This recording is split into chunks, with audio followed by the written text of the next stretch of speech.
আসসালামু আলাইকুম, স্বাগত জানাচ্ছি আরটিভির রাতের সংবাদে। আপনাদের সঙ্গে আছি আমি সৈয়দা সাদিয়া বেনাজির। জনগণ কী ধরনের নির্বাচন চায় সেটা না জেনে নির্বাচনে যেতে পারি না বলে মন্তব্য করেছেন প্রধান উপদেষ্টা ডক্টর মোহাম্মদ ইউনূস। সুইজারল্যান্ডের দাভোসে বিশ্ব অর্থনৈতিক ফোরামের সম্মেলনের ফাঁকে আ কনভারসেশন উইথ মোহাম্মদ ইউনূস অনুষ্ঠানে এমন মন্তব্য করেন তিনি।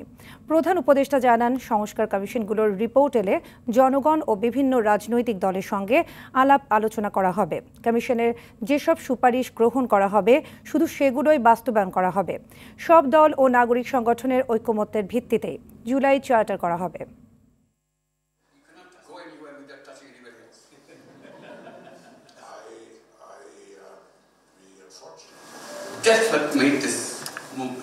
জুলাই চার্টারের ভিত্তিতে নির্বাচন সহ আমাদের কর্মপন্থা শুরু করব। জনগণ কী ধরনের নির্বাচন চায় সেটা জানা ছাড়া আমরা নির্বাচনে যেতে পারি না। যদি আমরা সংক্ষিপ্ত ধরনের সংস্কার এজেন্ডা বাস্তবায়ন করি, সেক্ষেত্রে এবছরের শেষ নাগাদ নির্বাচনের টার্গেট করছি। কিন্তু যদি জনগণ বলে না, আমরা বড় পরিসরে সংস্কার চাই, সেক্ষেত্রে আমাদের প্রয়োজন আরও 6 মাস। সেক্ষেত্রে জনগণকে সিদ্ধান্ত নিতে হবে তারা স্বল্প নাকি বড় ধরনের সংস্কার চায়। বড় ধরনের সংস্কার হলে 2026 সালের মাঝামাঝি, আর ছোট ধরনের সংস্কার হলে এবছরের শেষ নাগাদ নির্বাচন হবে। সেভাবেই আমরা এগোচ্ছি।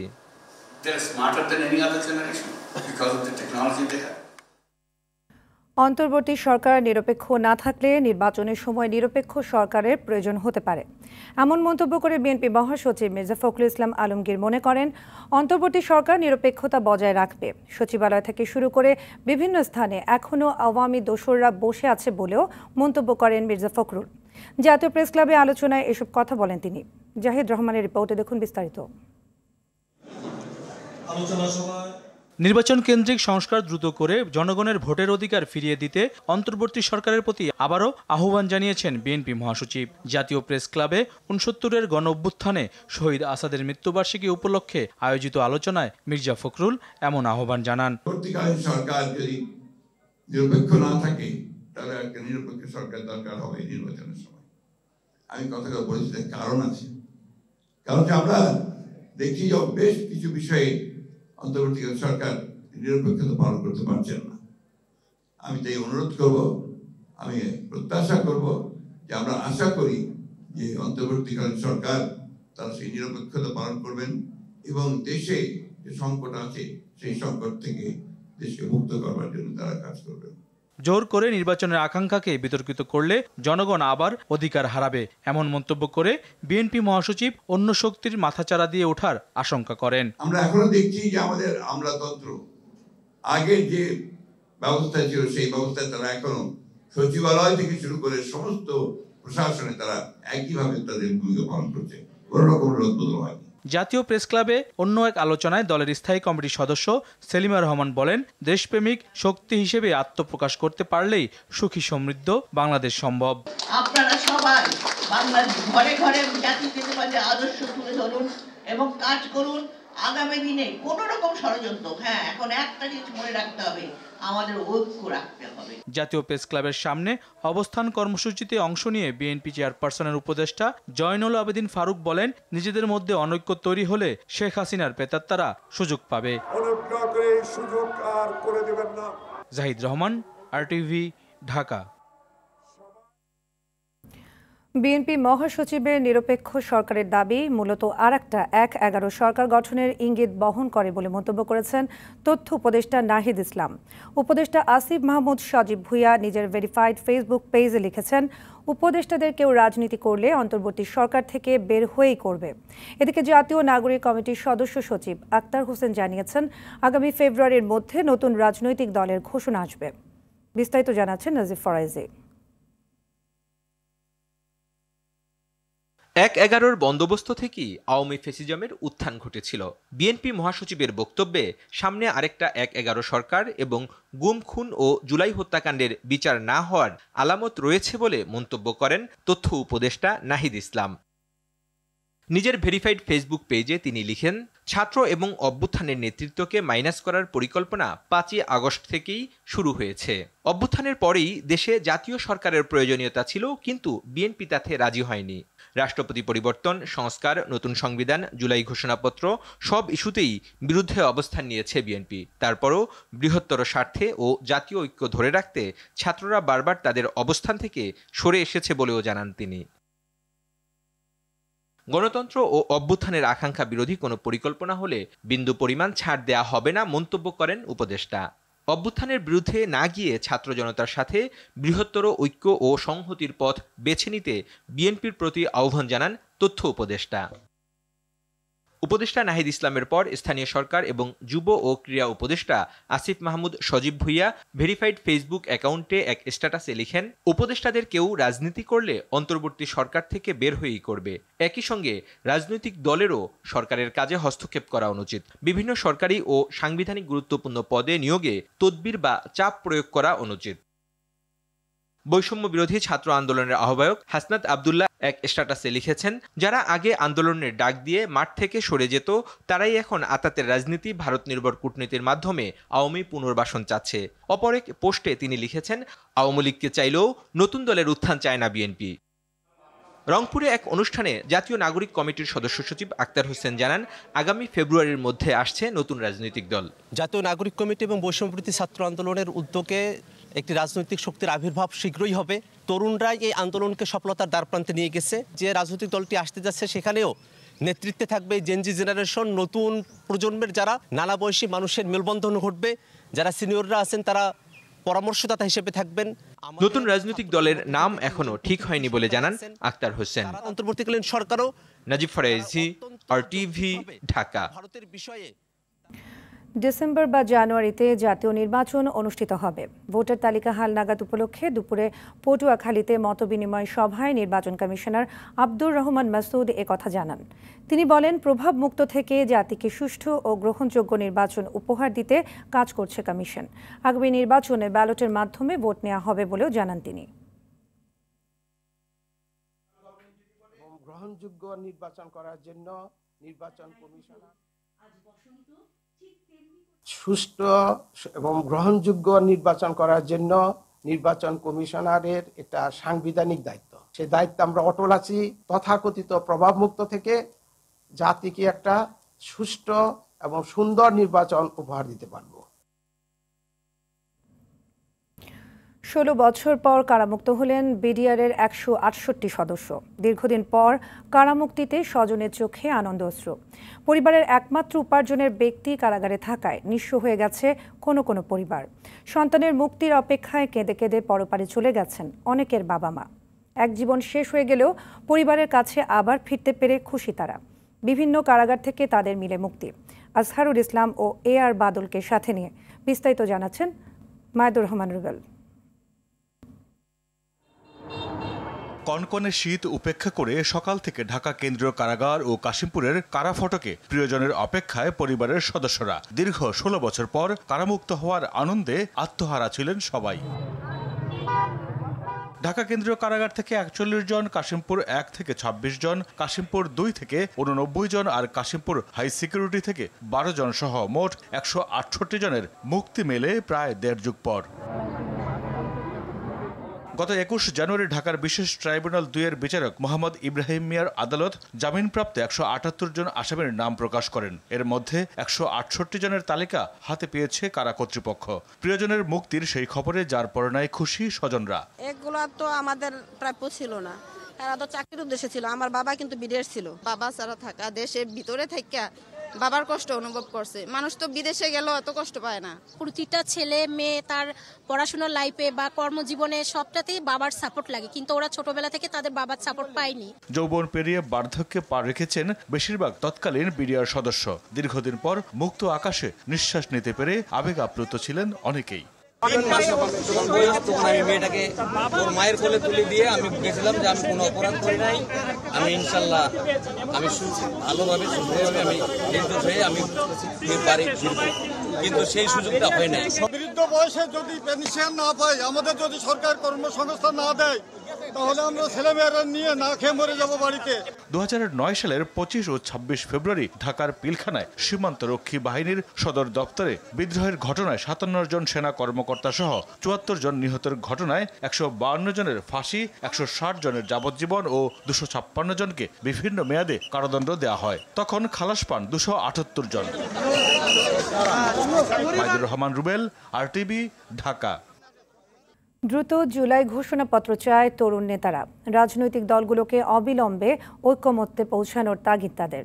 গণ অধিকার পরিষদের সভাপতি নুরুল হক নূর মনে করেন, জুলাই অভ্যুত্থানের আইনি ও সাংবিধানিক ভিত্তি প্রয়োজন। ঘোষণাপত্র জারি করতে সরকারকে বিলম্ব না করার দাবি জানান জাতীয় নাগরিক কমিটির সদস্য সচিব আক্তার হোসেন। সাদিয়া কানিজের রিপোর্ট। গণ অভ্যুত্থানের প্রায় 5 মাস পর 31 ডিসেম্বর জুলাই ঘোষণাপত্র প্রকাশের কথা বলে বৈষম্য বিরোধী ছাত্র আন্দোলন ও জাতীয় নাগরিক কমিটি। ক্ষমতাচ্যুত আওয়ামী লীগকে অপ্রাসঙ্গিক ঘোষণা ও 72-এর মুজিববাদী সংবিধান বাতিলের দাবি তোলা হয়। নতুন সংবিধান নির্বাচিত প্রতিনিধিদের মাধ্যমেই হবে। ভিন্ন মত জানায় বিএনপি সহ কিছু দল। সিদ্ধান্তে পৌঁছতে সর্বদলীয় সংলাপ করে সরকার। আলোচনার মাধ্যমে ঘোষণাপত্র চূড়ান্তের পক্ষে মত দেন নেতারা। অনৈক্যের বীজ যাতে আমাদের ভিতরে বপন না করতে পারে কোন ফেসিবাদী শক্তি এবং ফেসিবাদের দূষররা, সেদিকে আমাদের লক্ষ্য রাখতে হবে। গণ অধিকার পরিষদের সভাপতি বলেন, দ্রুত ঘোষণাপত্র প্রকাশ করা উচিত। ঘোষণাপত্রটা অনেক আগেই হওয়া দরকার ছিল, না হওয়াটা দুঃখজনক। সর্বদলীয় মতামতের ভিত্তিতে একটি সার্বজনীন ঘোষণাপত্র দেওয়া যায়, সেটি একটি ঐতিহাসিক ডকুমেন্ট হবে, যেই ডকুমেন্টের ভিত্তিতে আমরা আগামীর বাংলাদেশ বিনির্মাণে সবাই একসাথে কাজ করব এবং এই লড়াইয়ে যাদের ত্যাগ ছিল, সংগ্রাম ছিল, তাদের সেই লড়াই এবং ত্যাগও একটা স্বীকৃতি পাবে। সবাই এক হয়ে গণ অভ্যুত্থান ঘটালেও এখন অনেকে কার্পণ্য করছে বলে অভিযোগ তার। কর্তৃত্ববাদী শাসন একটা রক্ষা কবচ ছিল, সেই সংবিধানকে রেখে কার্যত এই আগামীর নতুন বাংলাদেশ বিনির্মাণ সেটি সম্ভব নয়। এই সংবিধানের সংস্কার না করে এটাকে নতুন করে রিরাইট করা গেলে ভালো হতো, কিন্তু যেহেতু রাজনৈতিক বিভাজন বা দ্বিমত তৈরি হয়েছে, যেই কারণে আমরা বলেছিলাম যে কোনো সিদ্ধান্তই নেয়ার প্রয়োজন হয় বা নেওয়া লাগুক, এই সময় সেই সিদ্ধান্ত নিতে হবে জাতীয় ঐক্যের ভিত্তিতে। ঐতিহাসিক স্বীকৃতির জন্য জুলাই ঘোষণাপত্র প্রকাশ জরুরি। এ নিয়ে বিতর্ক সৃষ্টির সুযোগ নেই বলছেন জাতীয় নাগরিক কমিটির সদস্য সচিব। বাংলাদেশের সকল মানুষ এই জায়গায় একমত হয়েছে যে জুলাইতে তারা যে উদ্দেশ্য এবং লক্ষ্যকে ধারণ করে আন্দোলনে অংশগ্রহণ করেছেন, জীবন দিতে কুণ্ঠাবোধ করেন নাই, সেই লক্ষ্যগুলোর কথা এখানে উল্লেখ থাকবে। একই সাথে নতুন বাংলাদেশ কিভাবে আমরা পেতে চাই তার কিছু অঙ্গীকার এই ঘোষণাপত্রের মধ্যে উল্লেখ থাকবে। বাংলাদেশের সকল রাজনৈতিক দল এবং পক্ষ তারা জুলাই গণঅভ্যুত্থানের যে ঘোষণাপত্র তার ব্যাপারে তারা যে একতাবদ্ধ হয়েছেন, সেটার ব্যাপারে আর নতুন করে তারা প্রশ্ন উত্থাপন করবেন না। নতুন বাংলাদেশ গড়তে সংবিধান পরিবর্তন জরুরি বলে মনে করেন নাগরিক কমিটির এই নেতা। ফেসিবাদের কারখানা তৈরির এই সংবিধানকে বাংলাদেশের মানুষ প্রত্যাখ্যান করতে চায়। সাদিয়া কানিজ, RTV, ঢাকা।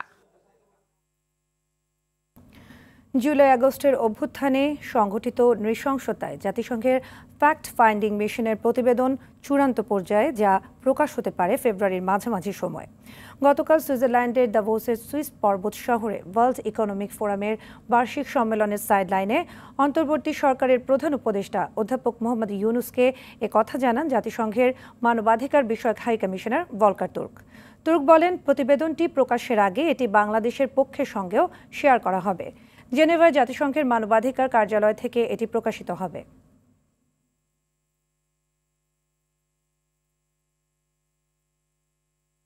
বিশ্বের বড় বড় প্রতিষ্ঠান বাংলাদেশে বিনিয়োগ করতে আগ্রহী বলে জানিয়েছেন প্রধান উপদেষ্টার প্রেস সচিব শফিকুল আলম। তিনি বলেন, যারা বিনিয়োগ করতে চান তাদের জন্য প্রস্তুত বাংলাদেশ। প্রধান উপদেষ্টার এই সফর থেকে ভালো কিছু ফলাফল পাওয়া যাবে বলেও আশা করেন প্রেস সচিব। মাইদুর রহমান রুবেলের আরও একটি প্রতিবেদন। সুইজারল্যান্ডের দাভোসে ওয়ার্ল্ড ইকোনমিক ফোরামের বার্ষিক সম্মেলনে ব্যস্ত সময় পার করছেন প্রধান উপদেষ্টা অধ্যাপক মোহাম্মদ ইউনুস। তার সাথে সাক্ষাৎ করেছেন অ্যামনেস্টি ইন্টারন্যাশনালের সেক্রেটারি জেনারেল। জার্মানির ফেডারেল চ্যান্সেলরের প্রধান, বেলজিয়ামের রাজা ফিলিপ, থাইল্যান্ডের প্রধানমন্ত্রী প্যাটংট্রান সিনাওয়াত্রা, সুইজারল্যান্ডের ফেডারেল পররাষ্ট্র বিভাগের ফেডারেল কাউন্সিলর ইগনাজিও কেসিস সহ সাক্ষাৎ করেছেন অনেকেই। পরে প্রধান উপদেষ্টার প্রেস সচিব বলেন, সফর থেকে ভালো কিছু রেজাল্ট পাবে বাংলাদেশ। প্রাইভেট সেক্টরের এমডিরা আসেন, সিইওরা আসেন এবং তাদের সাথে গভর্নমেন্টের যে লিডারদের একটা ইন্টারাকশন হয়, অনেক মিনিস্টারের সাথে ইন্টারাকশন হয়। এই এমডিদের সাথে অনেক সময় এমনও হয় যে ড্যাভোসের যে রুমগুলো ছোট ছোট রুমে এই খুব ইম্পর্টেন্ট আলাপ হয়, অনেক ধরনের ডিল মেড হয়। তিনি বলেন, দাভোসে 2 দিনে প্রচুর হেড অফ গভর্নমেন্টের সাথে প্রধান উপদেষ্টার বৈঠক হয়েছে। বড় বড় কোম্পানি বাংলাদেশে ইনভেস্ট করতে চায় বলেও জানান তিনি। মেসেজটা হচ্ছে যে বাংলাদেশ এখন তাদের জন্য প্রস্তুত এবং বাংলাদেশকে এই যে ইয়াং যে পপুলেশন তাদেরকে দিয়ে তারা Bangladesh can easily B another export hub. তো আশা করছি যে এটার থেকে ভালো কিছু আমরা রেজাল্ট পাবো। বাংলাদেশে বিনিয়োগে যুক্তরাষ্ট্র, জার্মান, তুরস্ক, চায়না সহ বিভিন্ন দেশের প্রতি প্রধান উপদেষ্টা আহ্বান জানিয়েছেন বলে জানান তার প্রেস সচিব। মাইদুর রহমান রুবেল, RTV, ঢাকা। আওয়ামী লীগ সরকারের আমলে বাংলাদেশ ব্যাংকের রিজার্ভ থেকে 8 কোটি 10 লাখ মার্কিন ডলার চুরির ঘটনা তদন্ত করবে দুদক। দুদক মহাপরিচালক আক্তার হোসেন সংবাদ সম্মেলনে বলেন, ওই ঘটনায় বাংলাদেশ ব্যাংকের ঊর্ধ্বতন কর্মকর্তাদের সংশ্লিষ্টতা পাওয়া গেছে। ব্যাংকে 222 কোটি টাকা অস্বাভাবিক লেনদেনের অভিযোগে এনটিএমসির সাবেক মহাপরিচালক জিয়াউল আহসান ও স্ত্রীর নামে মামলা করেছে দুদক। আতিকা রহমানের রিপোর্টে দেখুন বিস্তারিত। 2016 সালে 4 ফেব্রুয়ারি রাতে বাংলাদেশ ব্যাংকের রিজার্ভ থেকে 8 কোটি 10 লাখ মার্কিন ডলার চুরি হয়। হ্যাকাররা সুইফট পেমেন্ট পদ্ধতিতে যুক্তরাষ্ট্রের federal reserve bank of new ইয়র্কে রাখা বাংলাদেশ ব্যাংকের রিজার্ভ থেকে টাকা সরিয়ে নেয়। ওই ঘটনায় মতিঝিল থানায় হওয়া মামলার তদন্ত 9 বছরেও শেষ করতে পারেনি সিআইডি।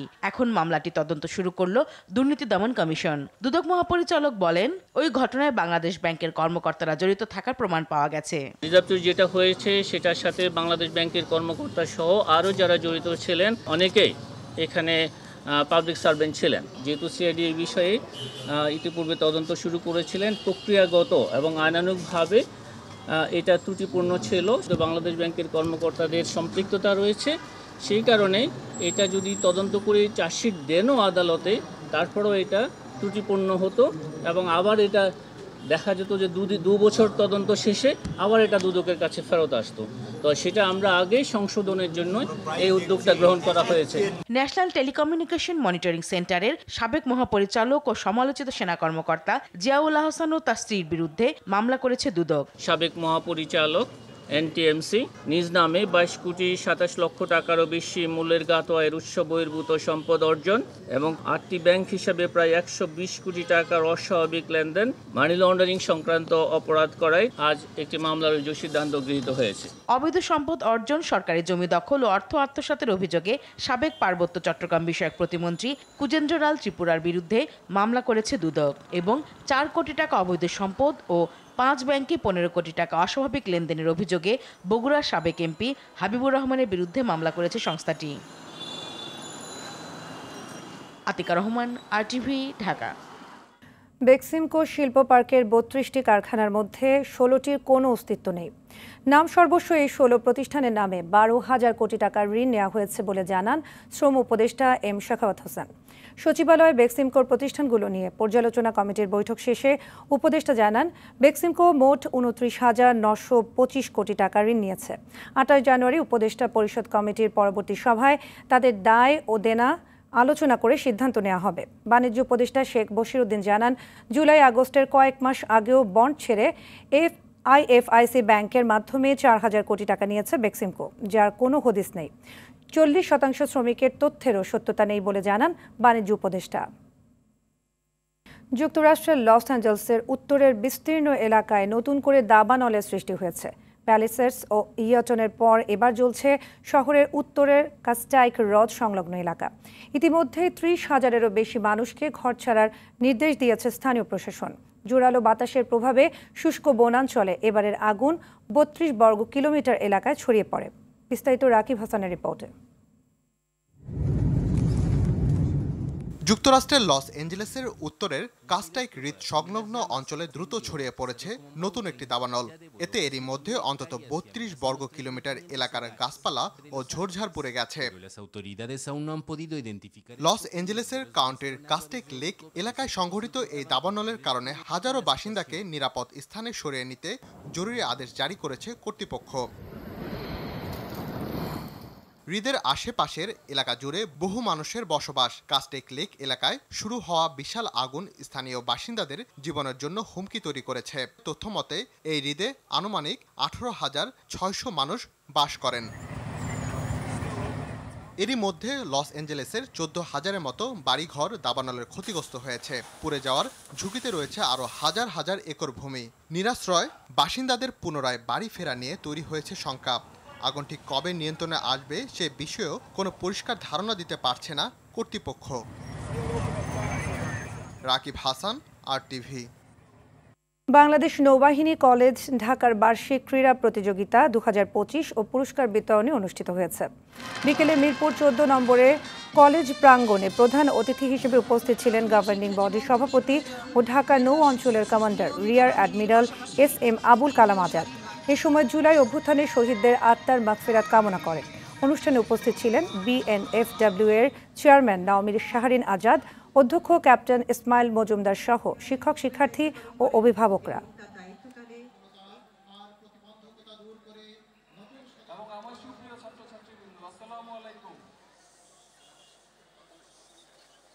এই বৈষম্য বিরোধী আন্দোলনে যারা জীবন আত্মহত্যা দিল এই দেশের জন্য, আমরা গর্ব ভরে তাদেরকে কৃতজ্ঞতা চিত্তে স্মরণ করি। আমি মনে করি এ থেকে যদি আমরা এতটুকু শিক্ষা নেই, তবে জাতি হিসাবে আমাদের আর পিছু তাকাতে হবে না। রাতের সংবাদ এ পর্যন্তই। মধ্যরাতের সংবাদ রাত 1টায় দেখার আমন্ত্রণ রইল। ধন্যবাদ সবাইকে।